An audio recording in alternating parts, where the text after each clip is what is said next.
Across America, patience was put to the test in the days following the election as people waited to learn who the next president would be. I keep praying that it won't take long. Election workers making sure to count every ballot, a process veteran commissioner of the Federal Election Commission, Ellen Weintraub, says has proven to be secure. There is no evidence of any kind of voter fraud in this election.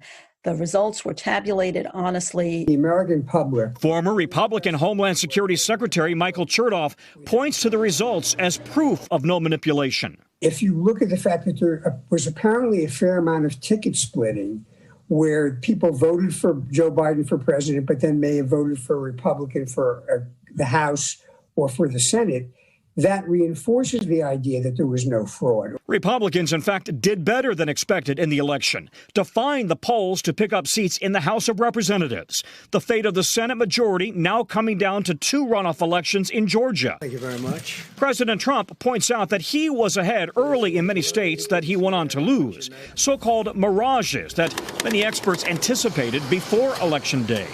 In Pennsylvania, where officials could not start counting the more than 2.6 million mail-in ballots until after the polls closed on Tuesday, it was a red mirage. With the day of votes in first, President Trump led Joe Biden by more than 696,000 early Wednesday morning. But as mail-in ballots were tallied, Biden pulled ahead. First on Friday morning by just 5,500 votes. He's since expanded his lead to more than 43,000. In Ohio, where absentee ballots were the first to be counted, it was a blue mirage. Biden had the early lead. Well, the Republican vote is starting to come in. As you can see, the county map's getting redder. Biden was in the lead by more than 266,000 votes early Tuesday night. President Trump passed Biden an hour later by 177,000 votes. The president now has a 460,000 vote lead. A lot of eyes were also on the battleground state of Florida. We've got a big call to make. It's official now. NBC projects Florida goes to President Donald Trump. The results came in quickly since officials were allowed to count mail-in ballots weeks before. But in other battlegrounds, the counting is not over. Pennsylvania can count mail-in ballots received up to 3 days after the election day. It's 7 days in Nevada, 9 in North Carolina.